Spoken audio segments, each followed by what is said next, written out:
आज गोटे रिपोर्ट जहाँ समाजपत्र प्रकाश पाई 2050 सुधा भारतर 35 कोटी लोक वृद्ध होइजिबे माने से 35 कोटी लोकंकर हाराहारी बयस 60 कि 60 रु अधिक हो पुणी 2050 सुधा भारत जो धनी राष्ट्र हेबार स्वप्न देखी भारत धनी राष्ट्र हौ हौ बयस सरीज।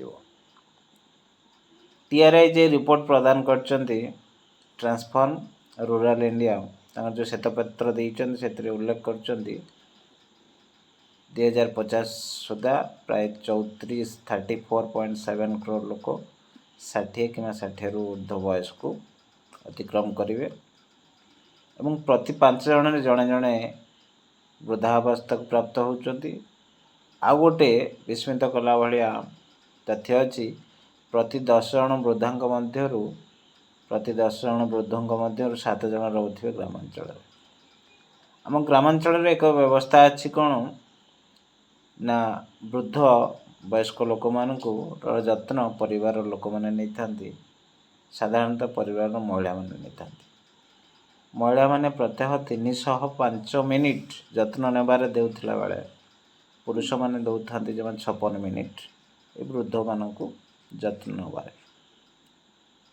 किंतु आगु समस्या हम जेहेतु परिवार छोट हो जाऊँगी वृद्ध मानक जत्न नेबार यही समस्या उपजीव जे घर कई नथिबे प्रायतः सब तो चाकरी अन्वेषण में पदा को पलाउछंती घरे ए वृद्धावस्था प्राप्त होता लोक मानकर जत्न नेवा कई नथिबो। ए समस्या ये उपजुची भारत रे जो उन्नत स्वास्थ्य सेवा उपलब्ध होउची रोग निराकरण जो यथाविध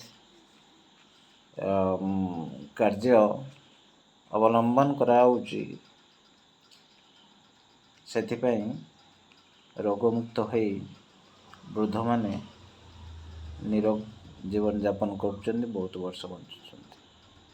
तेणु बहुत वर्ष बंचवा भी एक समस्या परिणत हो 60 वर्ष को 60 वर्ष रु अधिक होगले वृद्ध होगले से जत्न नापी बर्तमान समस्या हम कई पाखे नथिबे साधारणतः ग्रामांचल मानक।